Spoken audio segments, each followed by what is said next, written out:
for thousands you can give from deep within you. Though you can change the world with your love. Love will guide us, peace has tried us, hope inside of us will lead the way. On the road from greed to giving, love will guide us through the hard night.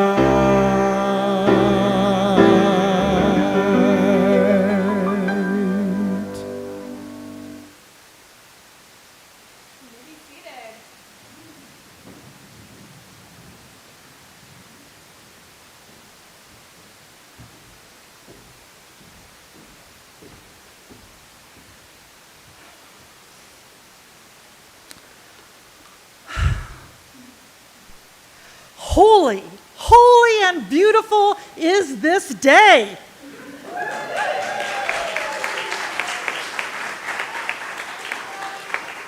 For this is the day of the ordination of our beloved Chloe Bride. Yeah.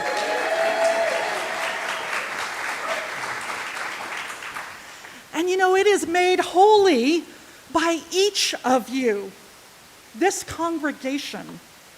Because it's you, not me. It's not Chloe, not God that fulfills this calling of Chloe's to be ordained as a minister. It is this congregation.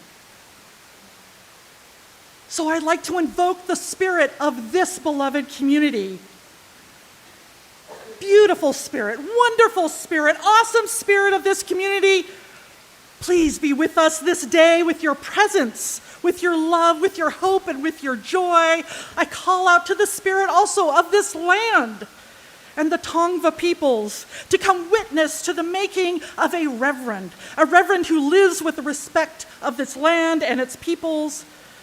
And I call out also to the spirit of Chloe here to bring your full self here on this glad day, this day that you and your loved ones have waited for so long. This day that lifts up all of the hard work, all of the sacrifices, all of the challenges you and they have passed through. This day of celebration, bring your joy, bring your laughter, bring your tears, bring everyone your spirit here today. And then, of course, great spirit, Holy Spirit that brings us all together into being, that which brought Chloe and this beloved community together. Give us your blessing, O Holy Spirit, and your love to guide us through this beautiful ceremony and this life. Amen, and let it be so. Let's begin with the lighting of our chalice.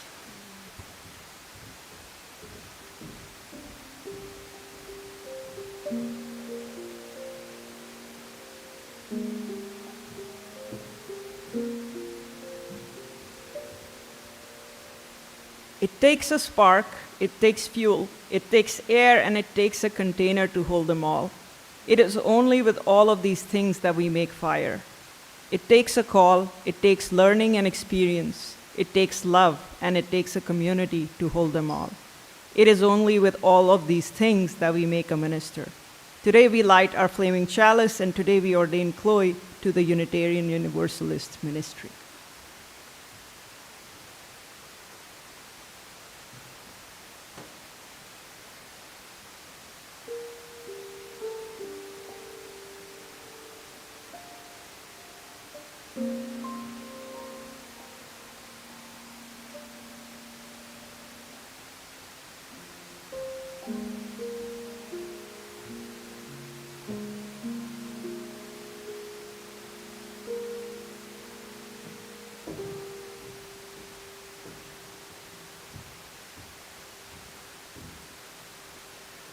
Once upon a time, there was a little girl named Chloe who was born in Las Cruces, New Mexico, to adventurous parents who had compassionate humanitarian hearts. Chloe was brought up as a Unitarian Universalist in places ranging from Gallup, New Mexico, to Cincinnati, Ohio, and Newport News, Virginia. Curious Chloe remembers peeking around a door in a house church in Gallup and seeing the grown-ups deep in discussion. What could be so important?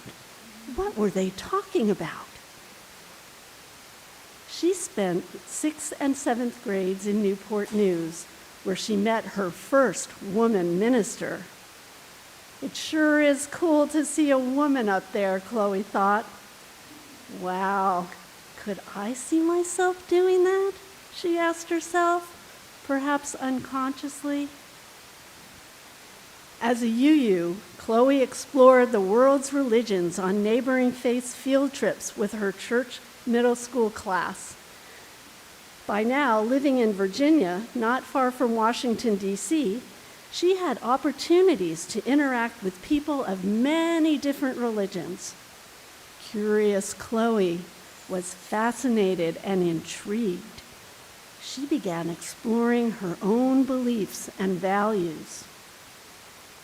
Then, in high school, Chloe had a subtle stirring in her mind and heart. Something inside kept saying, maybe I want to try this ministry thing. Maybe I want to be a minister. Maybe I need to do it.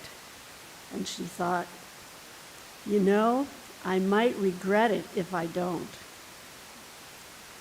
She went to college and had to declare a major.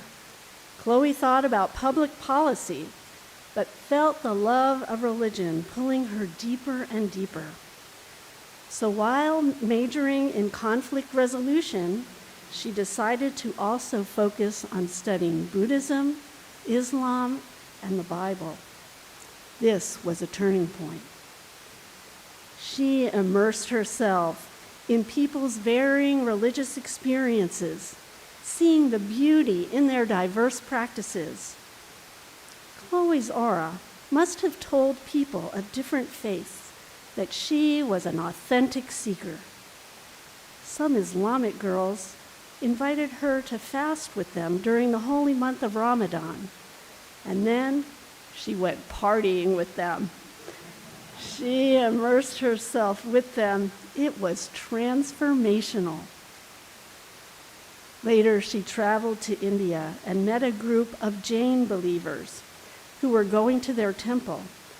Unlike the other non-Jains in the group, Chloe piped up, I want to go. Please teach me about what you believe. Openness and respect and active curiosity drove Chloe into deeper relationships, expanding her mind and soul. After completing studies in conflict resolution, especially the role that religion plays in international conflict, Chloe went to work for AmeriCorps and the Red Cross, helping people as her parents had done.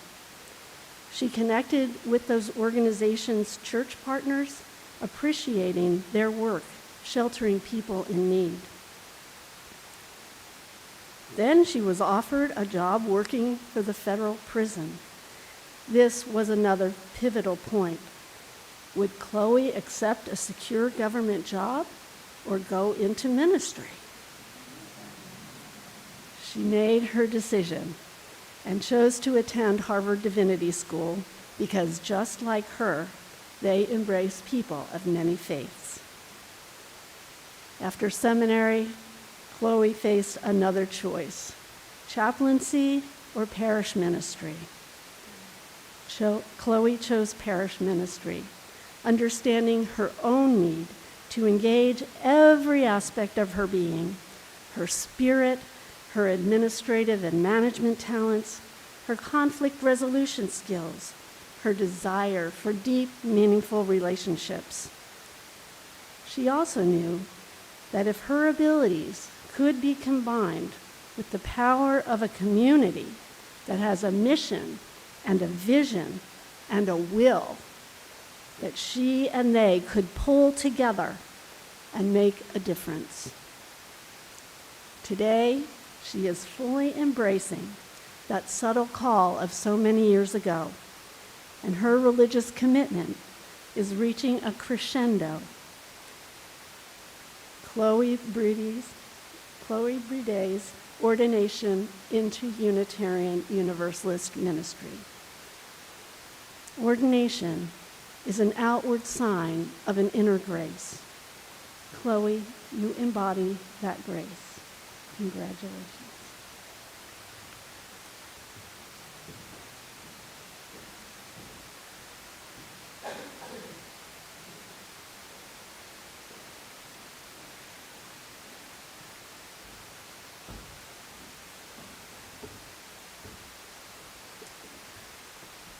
So it's been in the news quite a bit lately that the Teamsters Union has negotiated the UPS annual salary. You've heard this, to $170,000 for UPS delivery folks.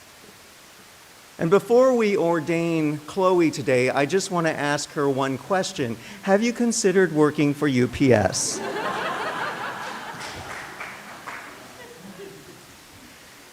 In all seriousness, several years ago when my husband and I were looking to purchase our first house, we sat down with a real estate agent, and what she told us was the rule of thumb was that your first home should be about 3 times what your annual salary is. We were just able to find a home that fit within those parameters. I was also reading this week that here in Los Angeles County, the average price of the starter home, this is your first home, your starter home, is rapidly moving to $1 million, if it's not there already, which means that you need to make $333,000 and change in order to get your first home. This is going to be an uphill battle for those of us who serve as UU clergy. So, what can we do? What can we do today so that we can feel a little bit better about helping in a concrete way? Well, there is this thing called the Living Tradition Fund.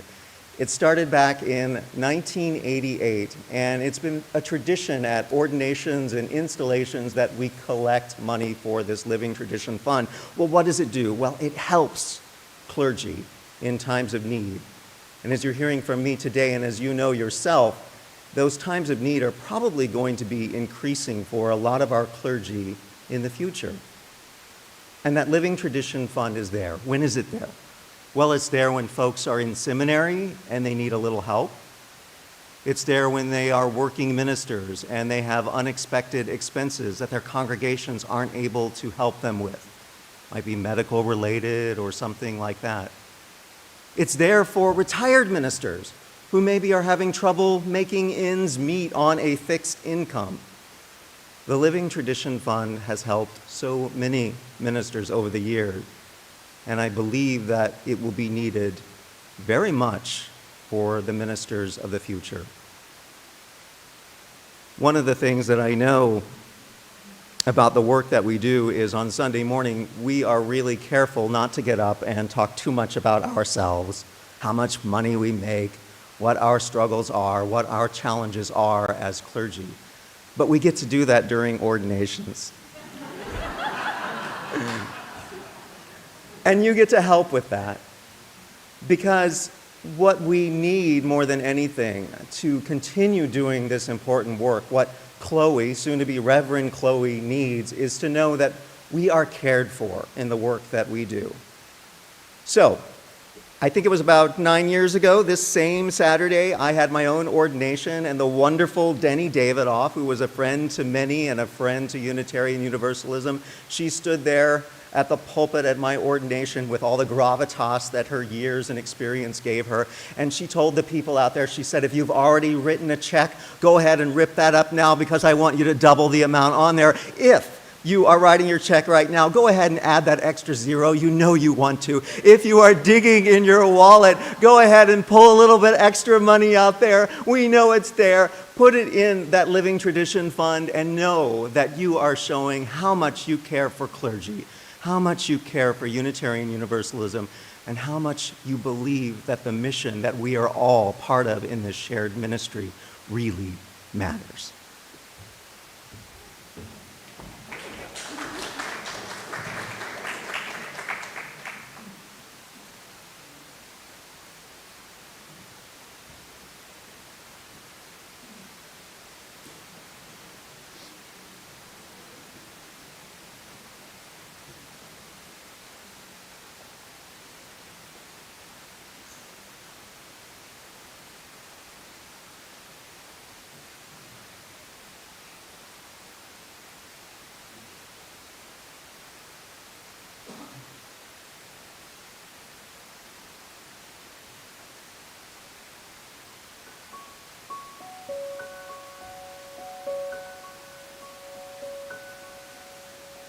I believe in the Son. I believe in the Son.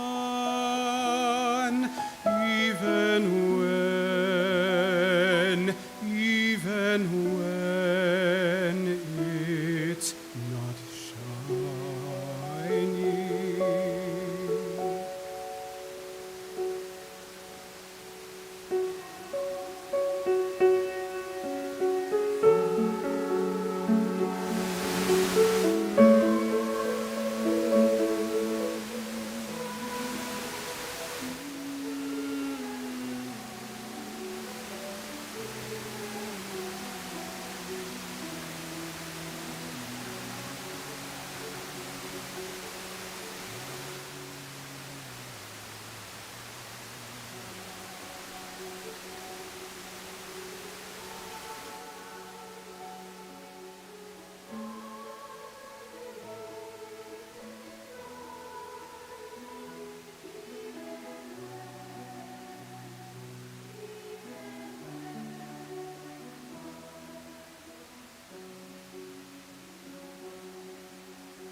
I believe in love,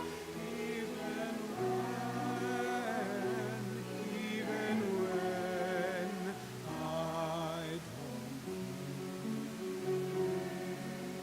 I believe in love.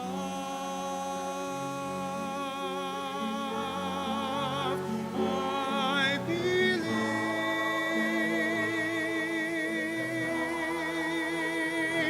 in love, even when I don't feel it. I believe in love.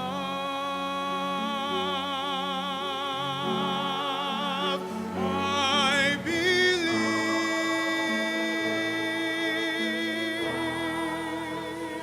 even love, even when I don't feel it.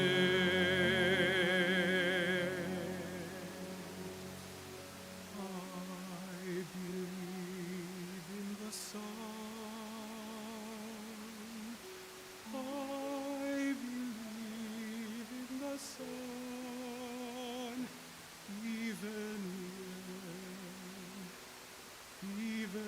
when it's not shining.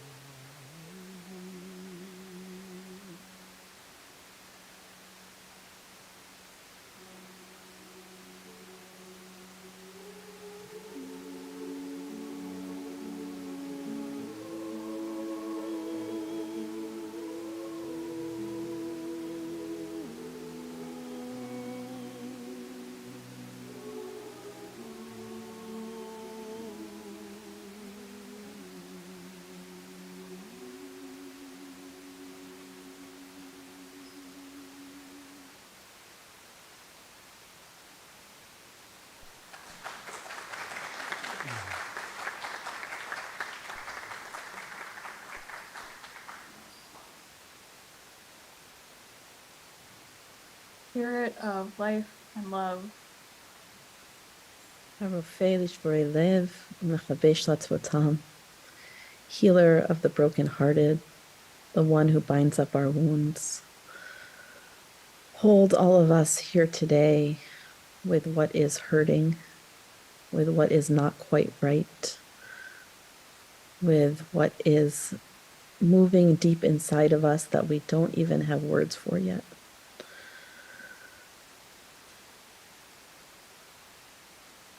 Help us to hold all of life, our sorrows and our joys together as we come together in deep connection with one another.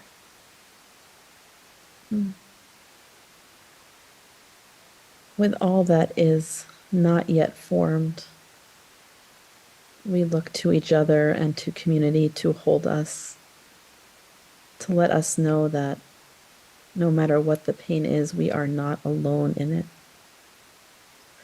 As we transition into fall, as we transition seasons, as we cross the threshold with any unsteadiness or with any joy and exuberance, we look to the people to our right and our left to hold us through.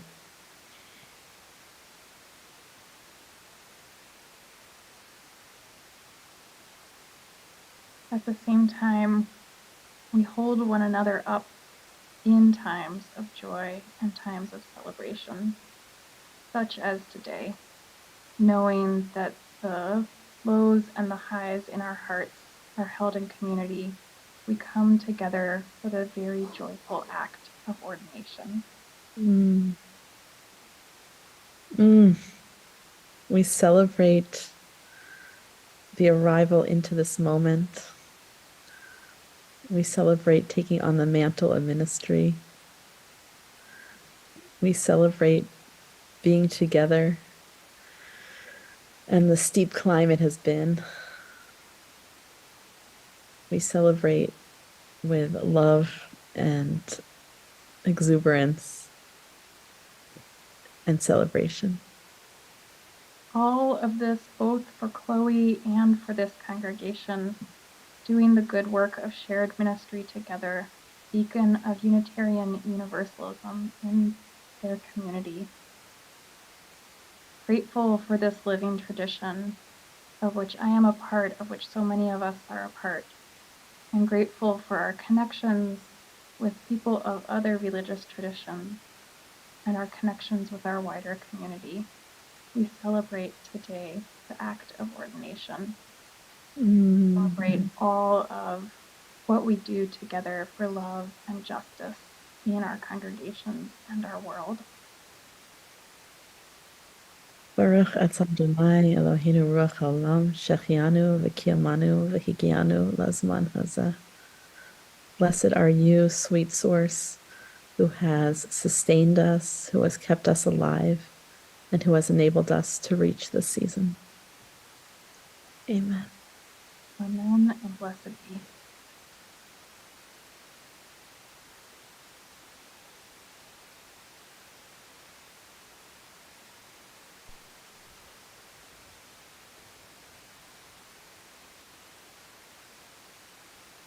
Our reading today comes from our gray hymnal, number 530, Out of the Stars. And it's worth noting this piece has been a part of our tradition since 1964, with the original publication of the blue hymnal from the Unitarian Universalist Association. It has been updated a little bit since 1993. Out of the stars in their flight, out of the dust of eternity, here have we come. Star dust and starlight mingling through time and through space. Out of the stars we have come up from time. Out of the stars have we come. Time out of time before time, in the vastness of space, Earth's spun to orbit the sun, Earth with the thunder of mountain newborn, the boiling of the seas. earth warmed by sun, lit by sunlight. This is our home. Out of the stars we have come. Mystery hidden in mystery, back through all time.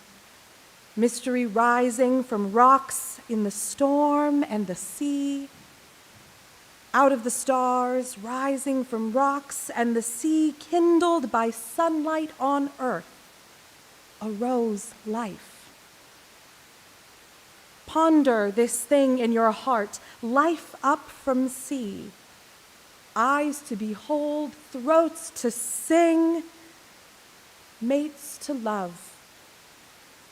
Life from the sea, warmed by the sun, washed by rain. Life from within, giving birth, rose to love.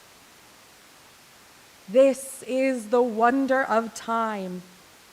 This is the marvel of space. Out of the stars swung the earth, life upon earth rose to love. This is the marvel of life, rising to see and to know. Out of your heart cry wonder. Sing that we live.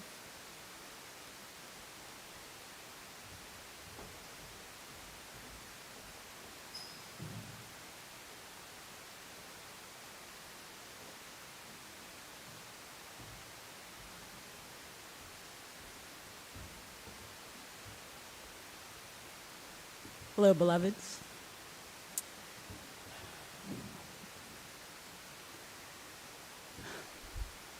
Imhotep, considered the inventor of the pyramid building style, was a polymath, highly talented in several disciplines. He was the designer and architect of the step pyramid at Saqqara, built in the 27th century BCE. Imhotep is credited with inventing pyramid-shaped buildings and laying the method and design for the subsequent Egyptian pyramids through his design, through his build method, and through his oversight, transformed the earth. Saqqara still stands today, and the Egyptian pyramids are one of the 7 wonders of the world. So the build of the Saqqara pyramid was precise. Contemporary engineers have written that the accuracy is uncanny for the time period. Archaeologists have discovered that ancient Egypt used a plumb line, a tool made of wood shaped like an uppercase F. There was a notch cut in the horizontal arms to hold a cord. At the end of the cord was a weight. It was called a merket. In English, it became known as the plumb line. And here is a contemporary plumb line.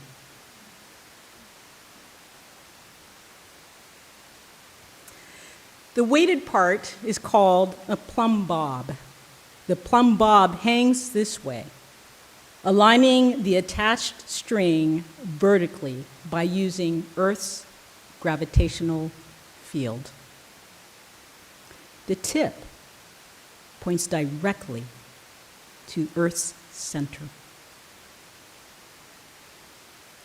The two together, the cord and the plumb bob, are known as the plumb line.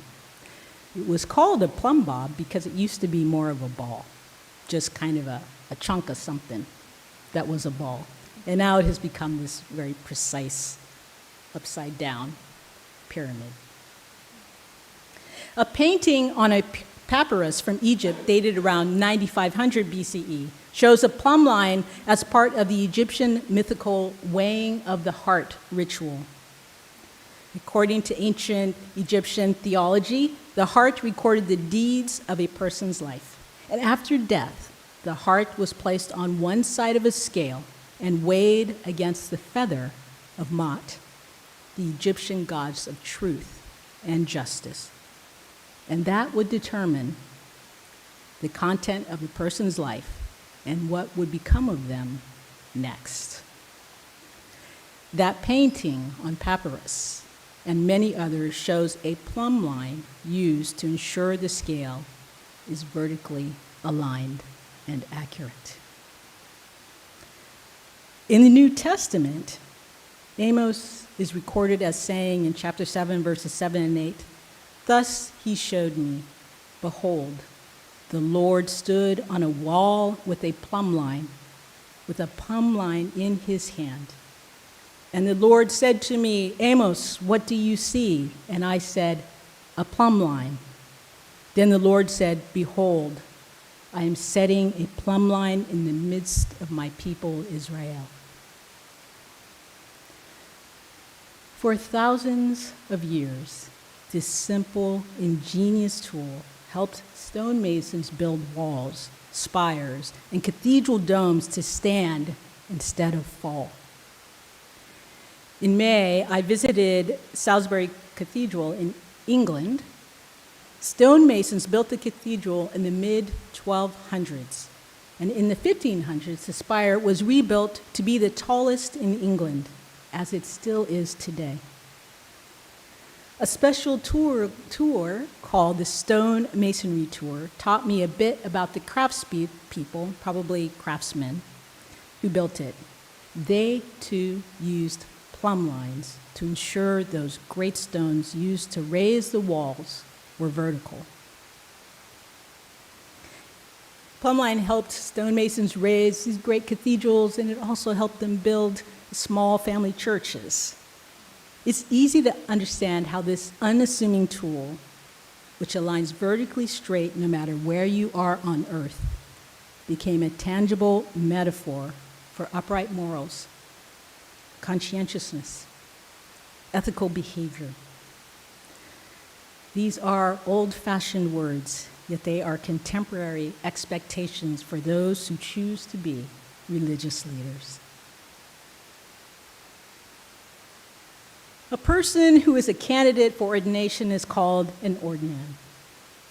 Ordination is a significant rite of passage, thus all of us all dressed up. It marks a profound transformation in an individual's spiritual and religious journey. It is a sacred rite of passage for our faith, celebrating ordinands' commitment to serve others, and it ties them forever as a part of the historical continuity of our faith. Before this day, Chloe moved along her journey from hearing the call to ministry to becoming a seminarian, then aspirant and candidate. There was a critical time spent in formal pastoral care training where she learned from hospital patients and was compassionately guided by hospital staff and her clinical pastoral education supervisor. There was the internship when so much was learned about the practice of theology and the practical nature of ministry. Through it, there was her commitment to intentional thought and action on diversity, equity, and creating belonging and beloved community within our congregations. In other words, so that I, in my body, may feel welcomed in a UU congregation. Beyond this, Chloe has chosen to follow a specialized ministry called interim ministry.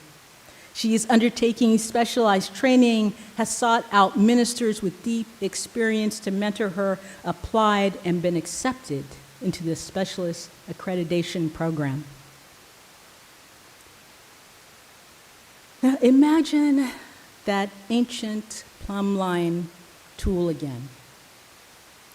An ordinance professors at seminary, pastoral education supervisor, mentoring ministers represent one of those horizontal arms. And then, beloveds, there's you, all of you. In Unitarian Universalism, congregations hold a direct and indirect role in the ordaining process. serving as both a witness to and an affirming body for ministers to be. You, the congregation, you, this congregation, represent all of the Unitarian Universalist congregations that Chloe has been a part of and touched. We heard that Chloe grew up in several UU congregations and it formed who she is today. Secondly, a congregation supported Chloe's application to begin the process toward ministry. Then a teaching congregation, her intern congregation, was asked by the Ministerial Fellowship Committee, how'd she do? Where did she excel? Where are those growing edges, as we like to call them?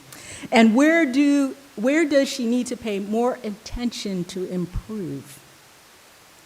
With each movement toward ordination, the Ministerial Fellowship Committee, the MFC, formally asks a congregation, how is this person doing?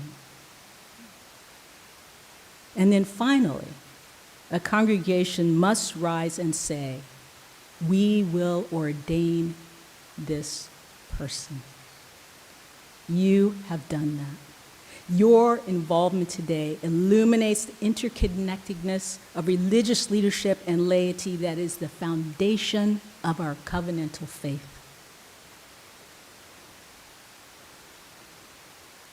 So congregations serve as part of that ancient Egyptian plumb line that I was talking about, the F shape.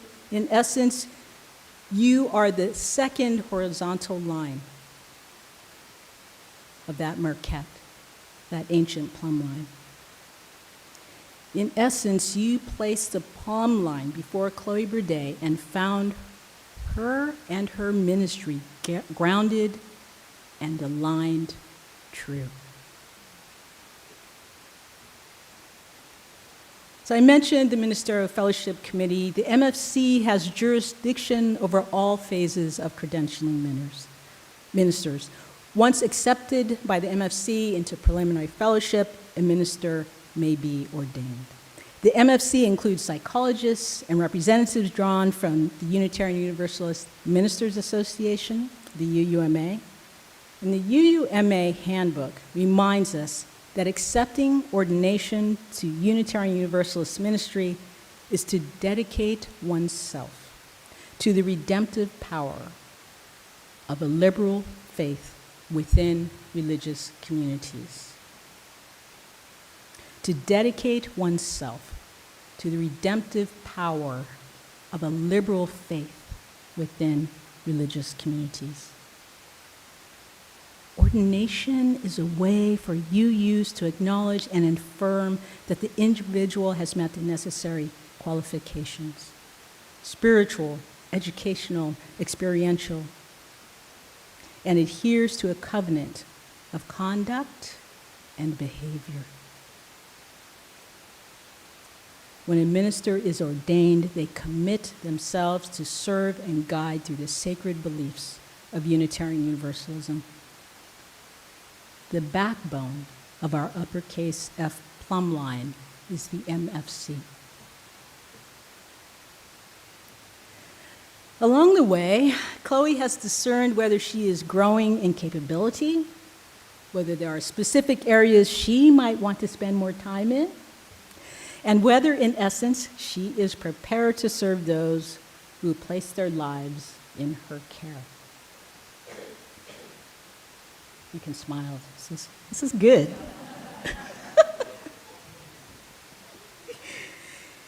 In addition, she has been learning what it means to live the life of a minister in all the small ways, such as being recognized in public when she might not be wearing what she wants to be recognized in public. Yeah.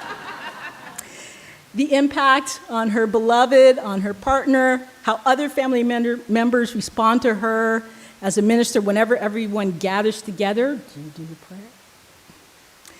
What happens when people at a party discover she's a minister? Does she admit to being a minister at a party? How to answer the question on an airplane or in an uncomfortable Uber. What do you do?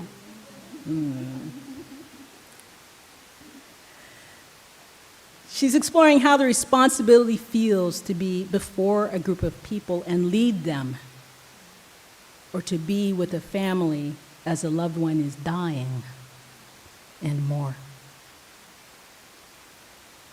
She has committed her love, Div, to a journey that they may have experienced as both strange and wonderful. Chloe has fought inner battles with herself, only those she will ever know. Many have begun this journey toward ordination, but that did not make it to this point.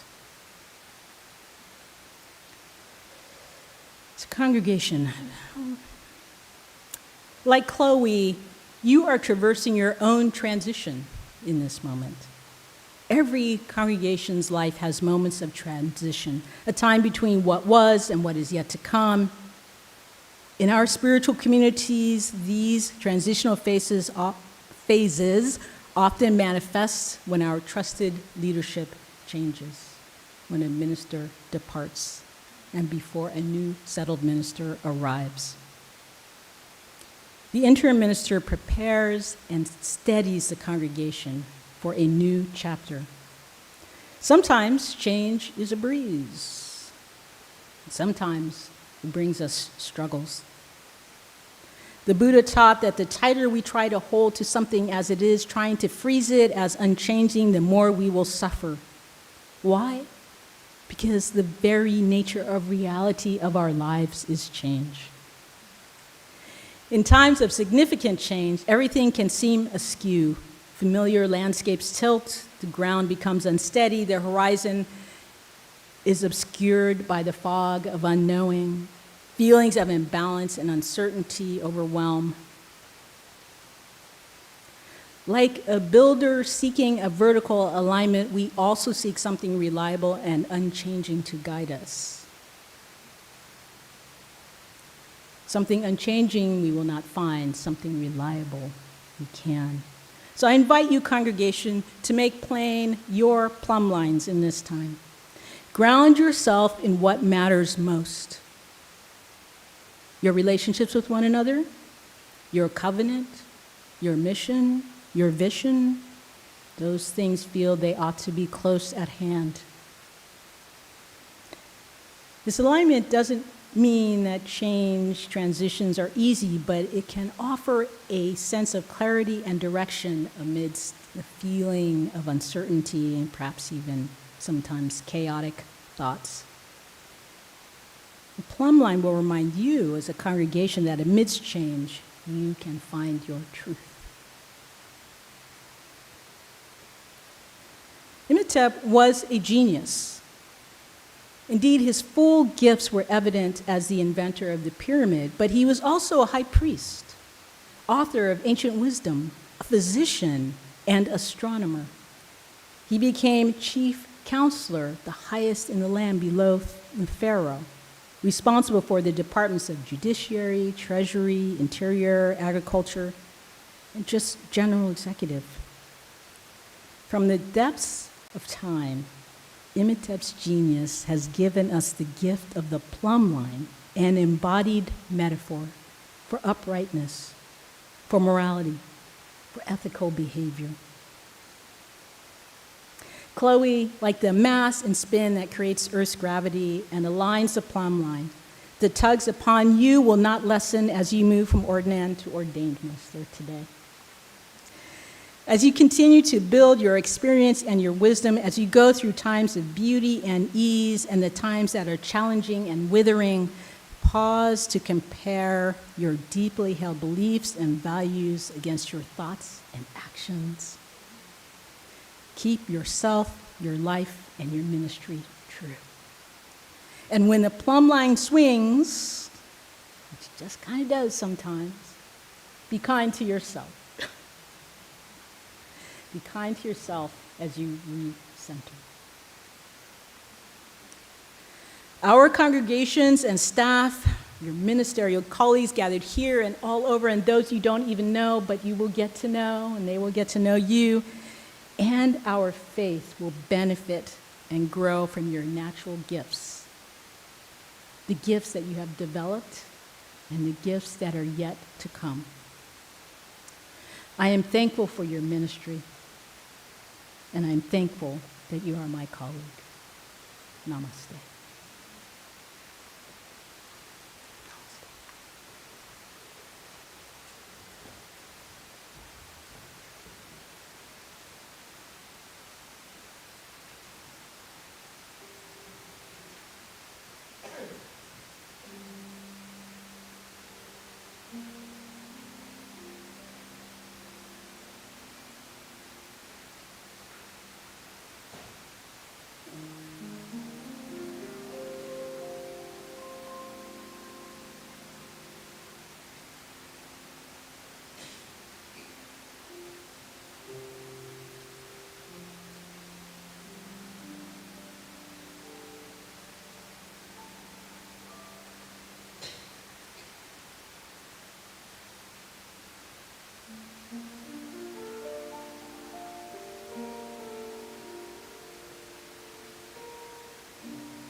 In the Unitarian Universalist tradition, it is only congregations that have the authority and privilege to ordain ministers.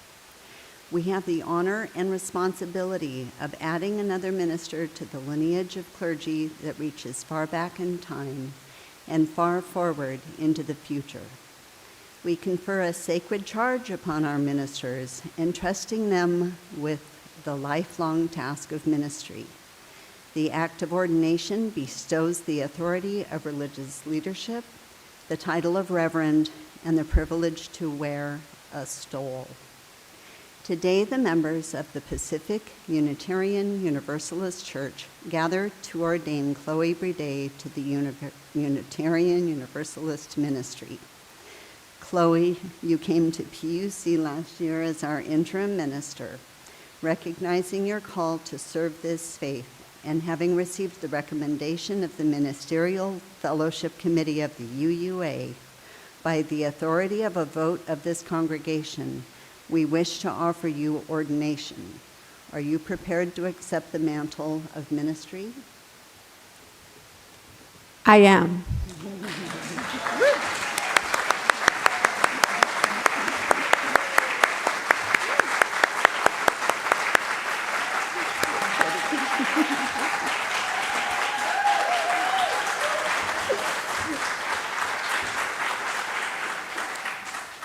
Will the members of PUC please rise in body or in spirit and join in the words of affirmation?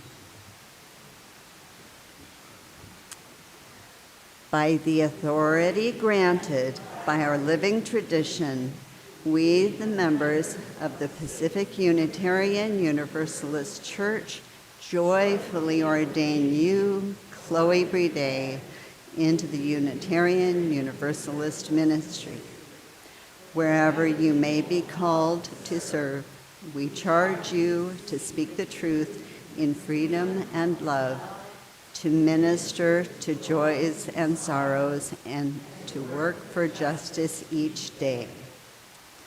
Will everyone else assembled here please rise in body or spirit and affirm this ordination? With joy and pride, we affirm your ordination today, and offer our blessings upon your ministry. May your ministry nourish you, and may it be a source of love, justice, and healing for you and for the world. With deep joy and gratitude, I accept the Unitarian Universalist ministry to which you ordain me. Mindful of the immense privileges and responsibilities of ministry, I dedicate myself to this vocation, knowing like those before me and those who will come after me, I cannot do it alone. I ask for your love and support as I take up this ministry. Chloe, as you go forth, we celebrate you now as a Unitarian Universalist minister. Amen.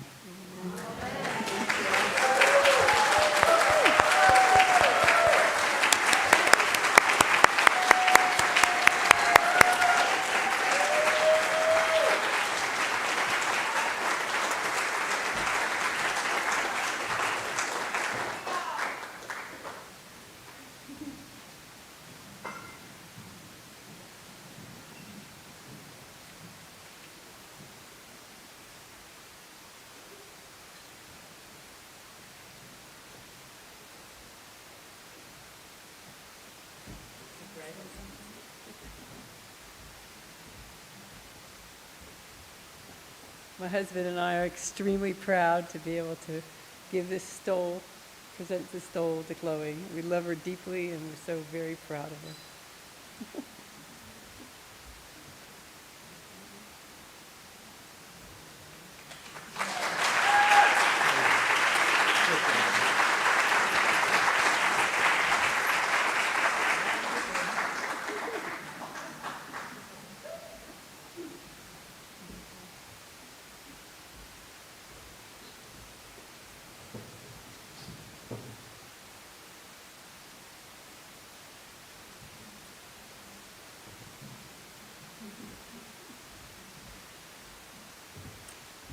And this stole from your congregation, given with love.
Near me, I will carry on.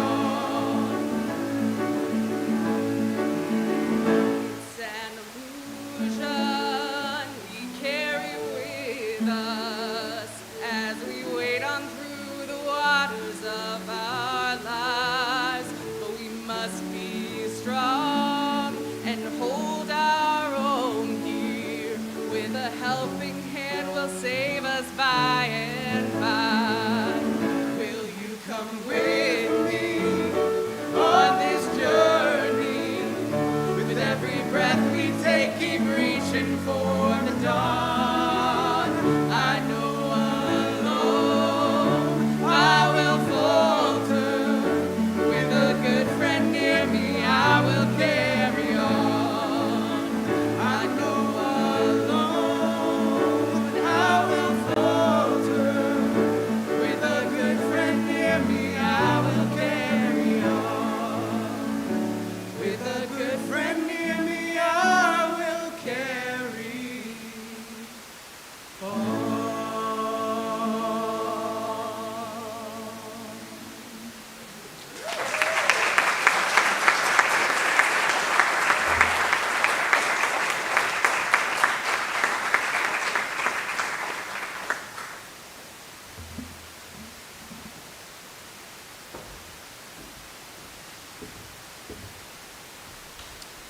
So I remember meeting Chloe at a barbecue at our colleague Lissa's house. She and Div were having some difficulty finding local hiking trails, and she was telling me all about it over an IPA, and I immediately thought, these are my people. And we have had lots of fun hanging out ever since. I have to admit, when she said that there might be a part for me in the service, I hoped it was this one. And I was excited when I heard Chloe renamed this piece of the standard UU ordination service. It would feel very, very strange to offer a formal handshake, as if we were making a deal or a sale here. Instead, my colleagues and I welcome Chloe with a full, wholehearted embrace as colleagues. Now, collegiality is a kind of silly word, to be honest, but it's the word that we use. And it's really important stuff. I realized this week that most lay people don't understand quite how seriously we take this commitment. There are covenants between us that, if broken, could be devastating and career-ending. We trust each other so much. And in equal parts, we find joy and fun together. It is truly difficult at this point for me to imagine not having these partners in ministry, or not knowing that we are there to support each other. Now, being a minister is a strange role that we fill in congregations, even while it's working with people. Sometimes with hundreds of people, you maintain a position that is different, set apart, and alone sometimes in your congregation. In the midst of so many people, the role can be isolating. So today I remind you that you are never alone in this work. We are only a phone call or a text away. This network isn't just about professional life either. The highs and the lows of ministry don't end at the edge of this chancel or at the edge of the parking lot. They actually march right through the threshold of our homes and make themselves comfortable in our living rooms. It's not like the old days where minister's wife was assumed to be a free source of labor in the congregation. Still, there is no avoiding pulling our partners and spouses into the fray. That may look like sharing family stories in our preaching. It may look like reserving a piece of our hearts for the people we are called to serve. So for all those reasons, I say to Chloe's spouse, Div, as UU ministers, we appreciate you. As people who have been there, we appreciate the impact that ministry has on your relationship. And our collegial support of Chloe is not just to bolster her professionally. This mutual commitment among us is to encourage us all into living balanced, full, healthy, spirit-filled lives. Chloe, by taking up this ministry, you enter a tradition of spiritual leadership that is hundreds, arguably thousands of years old. You're stepping into a deeply established tradition. And today, you change that tradition ever so slightly. Today, you expand what it means to be clergy. This beautiful day of your ordination, you will be changed, and so will Unitarian Universalist ministry. For that, we are all grateful. Congratulations, friend.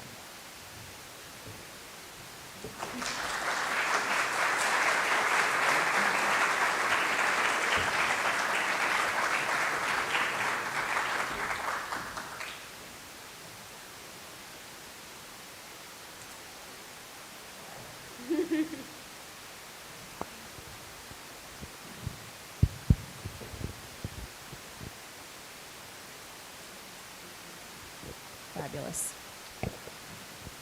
Reverend Chloe. Do y'all want to say that with me? Reverend Chloe. My dear friend, my colleague, my confidant in the work of ministry, I have the distinct privilege to call you forward for what I think is one of the most sacred of blessings. As we have shared in this time, you have been called into ministry by so many people, places, and communities represented here in this gathering and by the spirit of love that knows and strengthens you. You have worked and wondered and prayed and played and given and grown, and you have been ordained to embody Unitarian Universalist ministry in the unique way that only you, Reverend Chloe, can do. In our liberal faith tradition, it is this gathered community that empowers you, that ordains you. And now we are going to lay our hands upon you and give you our blessing with the hope that you might feel this blessing with you on hard days and joyful days and the tedious, mundane days of this magnificent calling. For alone, we all falter, but together we can carry on. And so, my dear friend Chloe, I'd like you to come forward, and I think maybe this beautiful spot in the middle of this rug is your spot. So take your mark. Perfect.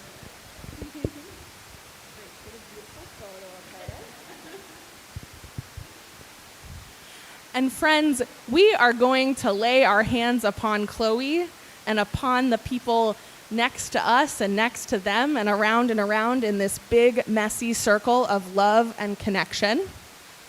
And there are some people in this sanctuary who might think, not me, I don't want to be in a big pile of people right now. That doesn't sound good. Or I'm online and I can't really touch Chloe. How can I participate? Well, I have an answer for you, my friends. So if you would rather, you can raise your hands or raise a hand in blessing, just as Reverend Chloe is doing, and you can send your spirit and your love in as part of this time of blessing. So let's get started, my dears. First, I would like to invite Chloe's family, her spouse, Div. If you want to come up first, and her parents, Jan and Donna, come forward and place your hands on Chloe's shoulders. And now as they are coming forward, any other family or close personal friends of Chloe's, including her dear friends who she's met here in this ministry, please come forward and add yourself to this gathering. Colleagues, UU ministers, interfaith clergy, chaplains, directors of religious education, musicians, church administrators, membership professionals, justice organizers, and UUA staff. Y'all are next. Come on up.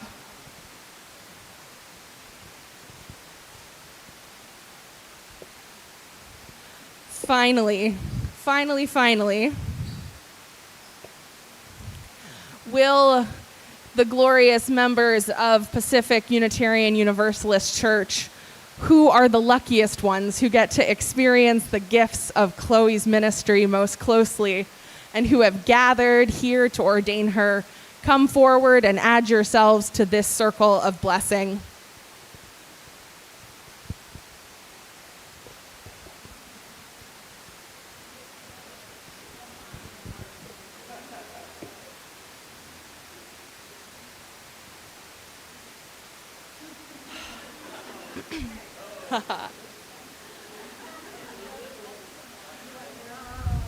Reverend Chloe, I'm behind you now. It has been a long road to this moment. Are you ready, my friend? Your family and dearest friends surround you. Feel their love and their blessing pouring into you. They know you, the truest you, the person and then the minister. It is your family and friends who will witness you in joy and in sorrow. They will wipe your tears and hold your hand and laugh with you until their stomachs hurt. They will remind you to be a whole person with needs and boundaries and passions. They will move with you throughout your life in ministry and follow you and your call. Just as you are a blessing to them, feel their blessing pouring into you. Your colleagues and other religious professionals are here with you in person and online, and they are sending every ounce of love and courage, tenacity and grace to you through their hands and prayers. They move with you throughout your life in ministry. They know the truth of your calling, with its grief and its triumph. They will witness your joys from afar and pray for your success. Their hearts will break alongside yours at the deep sorrow of this work, and they will remind you to lean on them, to take care of yourself, to love your people fiercely. We are here in the water with you. We will take your hand and guide you graciously. Chloe, feel our blessing pouring into you. Finally, you good people of Pacific Unitarian Universalist Church, you are here in person and online, and you are sending your hope and your prayers and your fierce confidence in Chloe.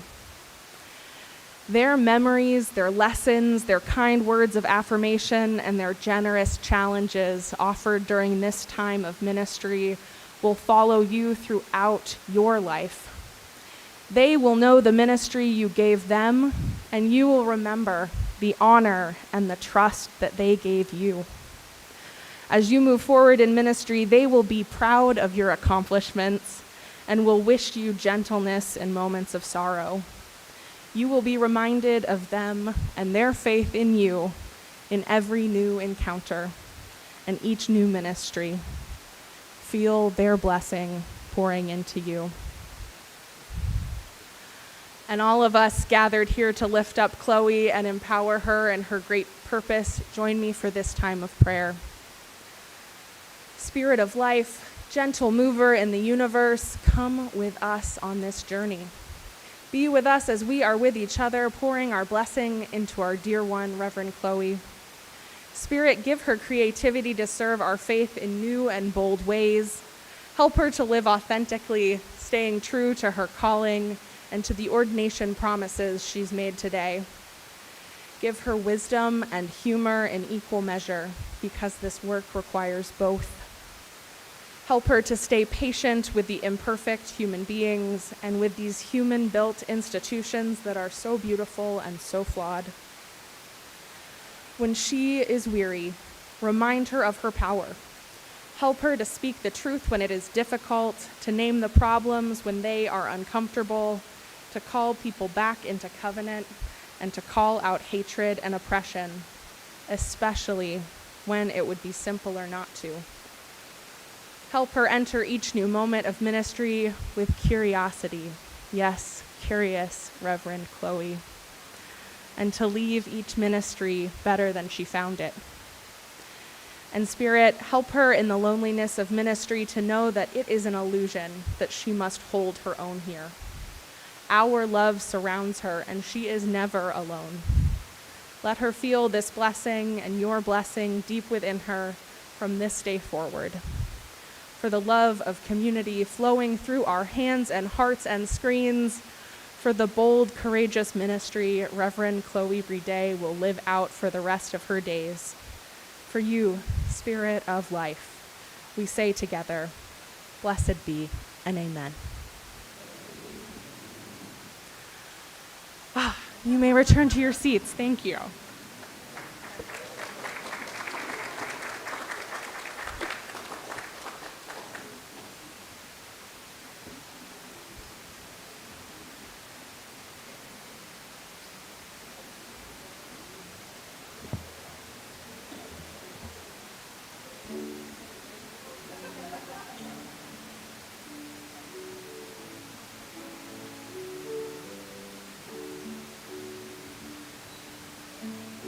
And you can stay standing for the hymn, so if you'd rise and body your spirit.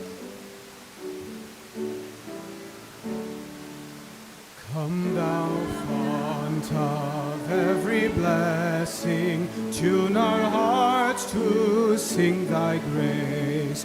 Streams of mercy never ceasing, call for songs of loudest praise. While the hope of life's perfection fills our hearts with joy and love, teach us ever to be faithful. May we still thy goodness prove. Come thou fount of every vision, lift our hearts to what they come. See the lion and the young lamb dwell together in thy home. Hear the cries of war fall silent, feel our love glow like the sun. When we all serve one another, then our heaven is begun. Come thou fount of inspiration, turn our lives to higher ways. Lift our gloom and desperation, show the promise of this day. Help us bind ourselves in union, help our hands tell of our love. With thine aid, O fount of justice, earth be fair as heaven above.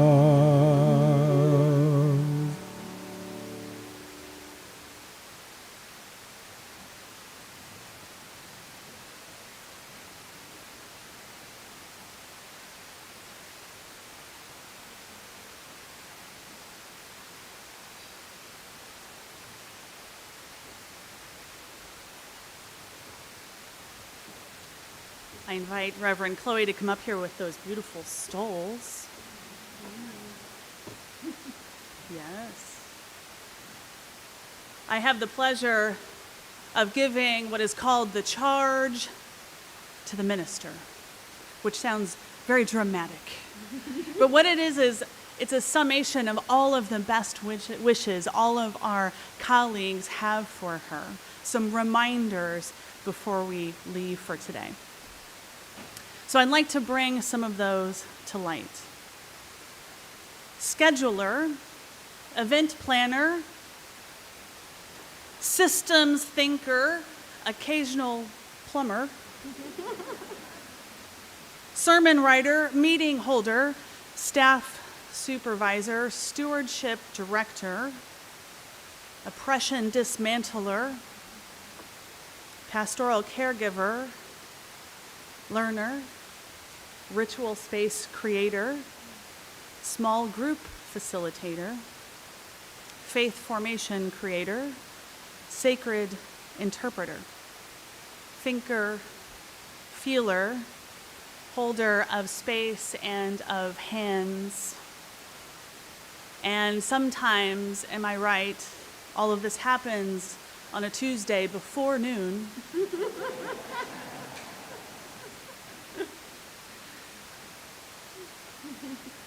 This is your vocation. This is what you have been called to do, and this congregation ordains you to do. Those of us who were called to ministry both knew what was expected of us and had no way of fully preparing for what our vocation calls us to do on a daily basis, let alone in a career that will span years or decades, goddess willing. If we are to be effective, if we are to minister to our people, if we are to be pastors, we have to be pastors to ourselves first. Radical, intentional, and joyful pastoring to ourselves first, so that we may be there for others in a steadfast and enduring way. So I have 3 charges for you, Reverend Chloe. The first is that you remember that slowing down the processes and the reactions and the desire to put the cart before the horse, that is the healthiest way to move forward. It is the best way to have self-care and intention. Take the time that you need to discern what you need. This helps you, of course, and helps those you serve. My second charge to you is to hold the awareness that dysfunctional systems, our world at large, at their very best, are complicated. Those systems will